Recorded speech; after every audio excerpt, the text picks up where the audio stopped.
Selamat siang semua teman bicara. Perkenalkan ini adalah Bicara YouTube channel, di mana di sini isinya ada 3 orang yang kita sudah lama banget bersahabat ya teman-teman ya. Lama banget Akma.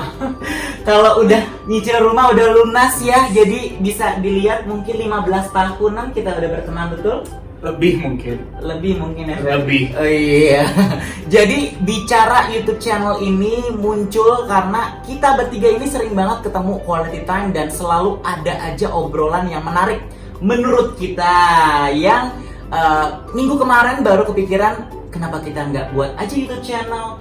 Kita bahas obrolan-obrolan kita ya setiap kita ketemu. Siapa tahu ada yang bermanfaat buat kalian. Amin. Karena Amin. Dan tentunya jangan lupa juga di subscribe ya, buat bantu-bantu nyemangatin kita untuk selalu uploading video-video baru dengan bahasan-bahasan yang dimana bahasan dewasa. Dewasa di sini adalah yang memang sudah mature, sudah mandiri dan sebagainya. Nah baik, sebelum kita ke obrolan selanjutnya, kita perkenalkan diri dulu aja ya. Kalau nama gue adalah Bangkit, dan silahkan. Gue Fahri. Gue Fedi. Nah, jadi kita bertiga ini adalah personil dari SMA ya. Kita ngobrol bareng sampai sekarang dan hadir bersama kalian di Bicara YouTube channel. Baiklah, nah kemarin tuh kita udah sempat ngobrol tentang dewasa, menjadi dewasa, menjadi usia 30. Itu bukan hal yang mudah. No, bukan hal yang mudah. Kenapa? Silahkan. Mungkin bisa diceritakan dulu, nanti baru gue ya. Lo dulu deh Fari. Yang pertama, gimana di usia 30 dan apa saja dilemanya yang menurut lo rasakan? Usia 30 ini kalau misalnya dibilang dilemanya itu banyak banget gitu, dari berbagai macam hal gitu. Cuma mungkin ada beberapa hal nih. Yang pertama dari segi karir gitu. Kan stigma banyak orang itu menyudutkan, oh usia 30 tuh harus udah punya ini loh, rumah, harus punya itu loh, Deposit. betul, investasi, betul, posisinya harus bagus loh, pekerjaannya udah settle loh dan lain-lain. Gue belum mencapai tahap tersebut gitu. Dan bukan berarti gue menganggap omongan-omongan orang tersebut itu omong kosong, enggak gitu. Gue menghargai omongan-omongan mereka. Gue menjadikan itu sebagai motivasi bagi diri gue untuk buat berkembang lagi. Tapi kembali lagi, emang kurang berkembang apa lo? oh ini udah berkembang banget sebetulnya. Tapi kembali lagi, untuk yang namanya kita sendiri ini semuanya pasti punya target gitu. Tapi bukan berarti target kita apabila belum tercapai itu artinya kita gagal, enggak gitu. Setiap manusia kalau menurut gue punya waktunya masing-masing. Starting point hidup setiap orang itu beda-beda. Jadi bukan berarti orang yang usianya udah 50 tahun misalnya, tapi dia belum punya apa-apa, berarti hidupnya gagal. Enggak kok, gitu ya. Tinggal bagaimana kita bisa terus tetap berkembang. Gua denger lu kayak ini loh, udah cocok jadi motivator loh. Kalau menurut Fedi apa? Kalau Fahri kan tadi memang di usia 30 tuh banyak tekanan-tekanan dan mungkin bisa diambil jadi motivasi ya. Dari segi karir tuh harus punya jabatan, harus punya tabungan sekian, investasi sekian dan sebagainya dan sebagainya. Kalau menurut lo sendiri, Fed, di usia lo yang 30 tahun ini dilema apa yang spesifik yang lo rasakan? Jangan bilang idem ya. Nanti lo bilang idem lagi sama. Enggak ya, kalau secara karir pasti kan namanya kita ingin pencapaian yang lebih, pasti ada sedikit banyaknya agak banyak yang sama, mirip sama Fahri gitu. Maksudnya kayak ya banyak lah achievement yang gue rasa kayaknya gue bisa lebih dari ini gitu. Tapi kenapa sampai saat ini kok baru sampai sini aja gitu. Itu pasti ada pikiran-pikiran kayak gitu. Tapi tetap kayak ya kita tetap harus positif. Maksudnya ya harus tetap bersyukur gitu. Karena kayak yang tadi Fahri bilang, starting point orang kan beda-beda gitu. Betul. Kayak kalau kalian tahu si yang bikin KFC, si Kolonel Sanders. Nah, itu dia aja baru start di usia 50 something kan. Dan gak ada yang tahu ternyata akan sesukses itu. Dia tahu langsung kaya di umur yang ya mungkin banyak orang bilang itu udah telat apa segala macam, tapi well ya kayak yang tadi kita bilang gitu, maksudnya semua orang tuh punya timelinenya berbeda lah gitu. Ada yang menurut orang dia udah di umur sekian dia udah bisa begini, ya udah itu memang rezekinya dia, berarti dia untuk pencapaian yang besar di umurnya masih muda gitu. Tapi kalau untuk yang lain yang belum dapat kesempatan yang seperti itu, ya jangan berkecil hati juga gitu. Asal jangan nyerah kali ya. Jangan boleh, jangan jangan nyerah sama sekali. Iya. Nah kalau gue sendiri sih usia 30 dilemanya adalah ya tadi memang banyak orang berpikir 30 tahun itu harus sudah memiliki rumah sebagai investasi. Kapan lagi gitu? Lu mau nunggu sampai kapan? Gak apa-apa nyicil. Oke, terus kayak lu harusnya di jabatannya tuh udah manajer atau senior manager gitu di usia 30 dan punya mobil, punya apa gitu. Nah, itulah dilema-dilema yang menurut gua di eksternal yang memaksa gua untuk seperti ini. Tapi alhamdulillahnya gue bukan tipe orang yang melihat orang lain adalah hidup gue harus seperti orang lain gitu. Iya. Karena gue sadar betul yang tadi lo bilang, timeline orang berbeda-beda dan value seseorang itu dalam kehidupan ini juga berbeda-beda, pencarian jati diri yang berbeda seperti itu. Jadi ya kurang lebih mungkin dilemanya sama ya. Nah, itu kan tadi ngebahas tentang dunia percuan-cuanan gitu ya. Nah, kalau masing-masing kalian sendiri, apakah keluarga atau mungkin tetangga atau yang cuma sekedar kenal nama doang pernah ditanya gini nggak? Udah punya anak berapa? Mohon maaf nih, kawin aja belum, udah punya anak. Kalau gue sih nggak pernah, karena kan gue baby face. Iya. Lebih banyak mungkin yang naik gini, udah nikah apa belum? Atau mau nikahnya kapan gitu. Itu banyak banget pertanyaan-pertanyaan begitu dari orang-orang di sekitar gue ya, terutama yang menanyakan hal tersebut ke gue gitu. Bahkan udah jadi makanan sehari-hari karena emang bener-bener yang kayak lauk ya. Bener, yang nanyain hal tersebut tuh emang bener-bener tiap detik tuh ada aja gitu, ya. banget gitu. Penuh dong SMS box lo. Dan gak cuma datang dari orang-orang terdekat, tetapi juga datang dari orang-orang seperti contohnya dari klien lah gitu. Itu ada aja yang banyak demikian. Lo juga ada, Fed? Pasti.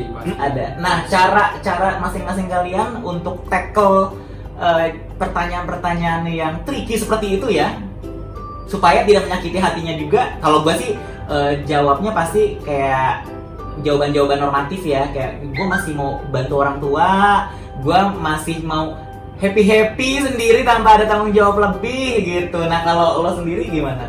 Itu jawaban normatif aja, gue biar mereka nggak sakit hati juga. Iya. Gitu. Kalau untuk menjawab orang-orang itu seperti apa, gue gak terlalu jauh berbeda lah sama lo. Sama, gue masih fokus dengan diri gue sendiri, gue masih fokus dengan orang tua gue, dan masih fokus dengan kehidupan yang gue jalanin sekarang gitu. Sebetulnya lebih dari itu, untuk diri gue sendiri pribadi, sekarang ini untuk menikah masih belum siap secara apapun, baik secara materi, secara mental, ini masih belum siap. Jadi gue lebih baik menunda daripada gue mendahului, gue buru-buru untuk masuk ke instansi pernikahan yang menurut gue sangat sakral tersebut, tapi ujung-ujungnya cuma untuk berakhir di tengah jalan. Jadi lebih baik gue persiapkan sematang mungkin, karena di dunia ini gak ada yang telat, ya, gak ada kata terlambat. Nah, jadi kalau misalnya nanti gue udah siap semuanya, maka pernikahan itu nanti bisa akan berlangsung lebih baik gitu sih. Nah, kalau lo sendiri, Fed, cara menjawab pertanyaan-pertanyaan demikian? Kalau gue sih nggak ada yang apa namanya ya, Gak ada yang abadi.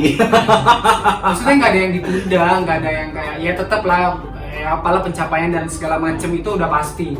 Pemikiran semua orang yang apa namanya ya, yang ingin hidupnya nyaman, ya kan, pasti kan memang akan make sure dulu all the things is in the right place gitu, ya well done gitu. Jadi kayak ya cuman kalau ada jodohnya, ada rezekinya, nggak ada yang ditunda sih, pasti ya udah. Jadi lo kayak jawabnya sama ya, jawaban-jawaban normatif aja ya. Iya, Nggak perlu yang secara spesifik gitu nggak ya. perlu gitu. Walaupun padahal sebenarnya ya dengan perkembangan zaman, dengan segala sesuatu yang sudah lebih banyak berkembang pada saat ini gitu ya, pilihan orang-orang pun juga semakin banyak kan saat ini gitu. Banget. Jadi ada yang memilih untuk menikah tapi tidak memiliki anak, ada yang memilih untuk memiliki anak tapi tidak Menikah. terikat hubungan pernikahan Ah. gitu. Pokoknya pilihannya tuh sekarang lebih luas lagi di masyarakat gitu. Atau ada yang memilih untuk mengangkat anak-anak bulu ya. anak bul ya Iya. kan. Seperti anak kucing atau anak anjay. Benar. Anak anjay. Kayak kita sendiri ini bertiga tuh sama-sama pecinta kucing, Anak pecinta anjay, ya. Cinta hewan lah. Anabul. anabul gitu. Jadi ya cuman memang masyarakat kita aja di Indonesia ini kan memang Sangat peduli dengan tetangganya, sangat peduli dengan saudaranya, makanya kayak selalu ditanya hal-hal pribadi kayak udah nikah belum, terus udah punya rumah belum, habis punya nikah anak- udah punya anak belum. Iya, udah punya Iya, cucu belum? banget gitu. Habis punya anak satu, anak yang kedua kapan? Iya. Mau dijawab ngegas takutnya nyakitin mereka ya udah gitu. Iya, kita jaga apa namanya perdamaian itu indah ya.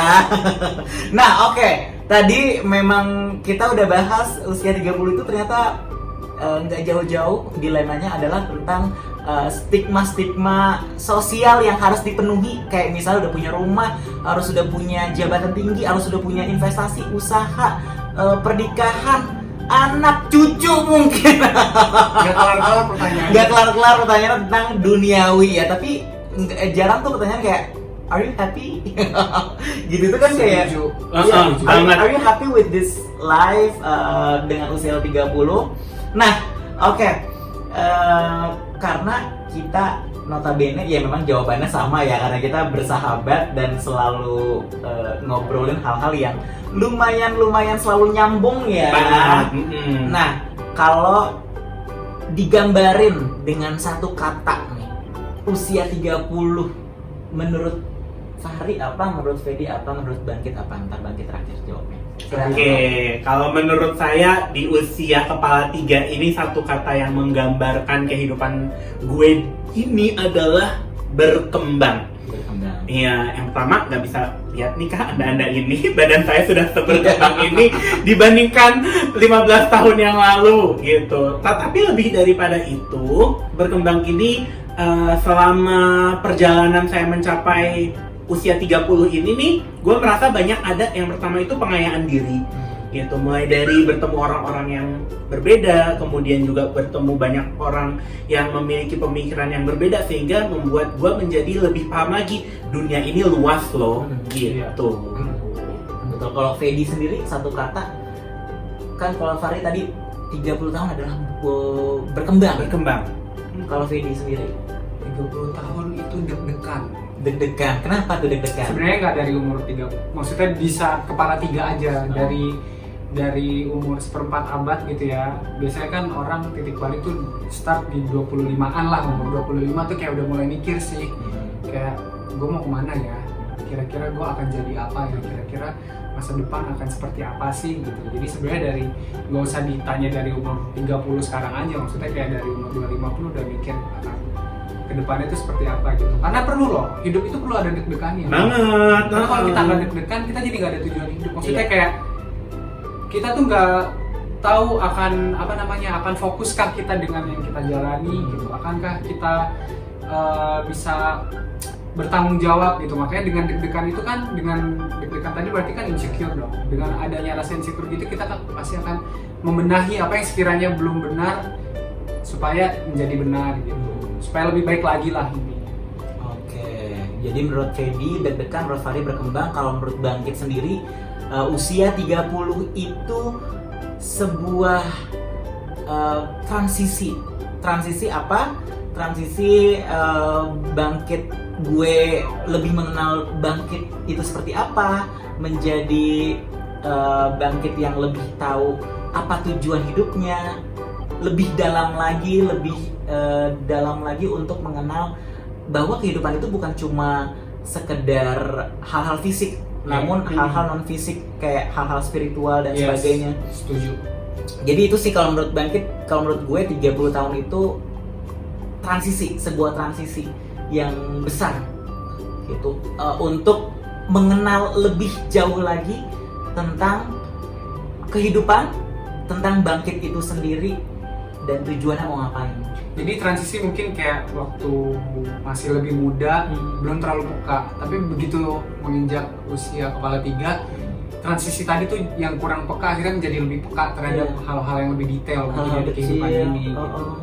bahwa semuanya saling berkoneksi, Saling berkesinambungan. berkesinambungan, dan ya banyak banget deh pokoknya. It's all about transitioning in my life. Mungkin kalau diomongin durasi sebanyak apapun nggak akan cukup ya.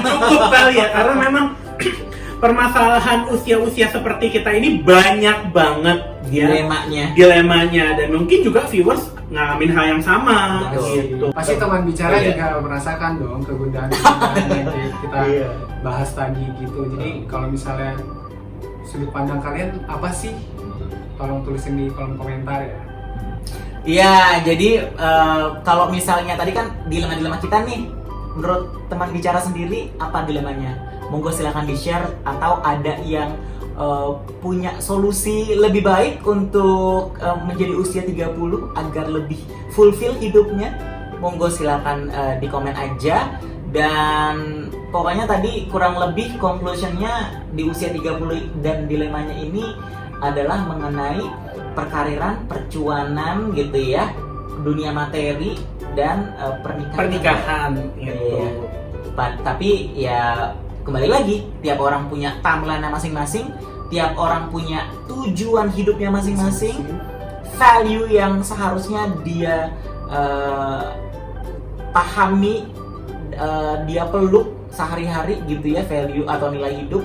Karena tiap orang pasti berbeda warna, berbeda kelebihan, kekurangan, Dan semuanya harus dihargai. dan semua harus dihormati, dihargai gitu. Baiklah teman-teman bicara yang udah mau mengeluarkan atau membuang waktunya selama mungkin 15 menit ya. Terima kasih sebelumnya, dan jangan lupa untuk di-subscribe, like, share mungkin, atau komen yang tadi tuh. Kalau Apa kalian dilema merasa kamu? kayaknya pembahasan kita nih akan bermanfaat nih buat temen gue, mungkin ada temen kalian yang galau apa segala macem di usia seperti kita juga, silahkan di-share supaya mungkin lebih terbuka lagi nanti pandangannya Dan lebih semangat bahwa memang usia 30 itu bukan cuma harus kayak ngikutin Aturan yang ada di masyarakat. stigma sosial dan aturan yang disepakati tanpa tedeng aling-aling datang gitu ya. tanpa tertulis ya kan. Gitu. Baiklah kalau begitu teman bicara, terima kasih sekali lagi. Bangkit Fahri dan Fedi akan kembali lagi di episode berikutnya yang nggak jauh-jauh akan ngebahas seputar apa yang kita alami sehari-hari ya di usia 30 dan sebagainya. Oke, kalau begitu semuanya, sampai jumpa di episode berikutnya. Sehat selalu dan tetap semangat. Bye-bye teman bicara.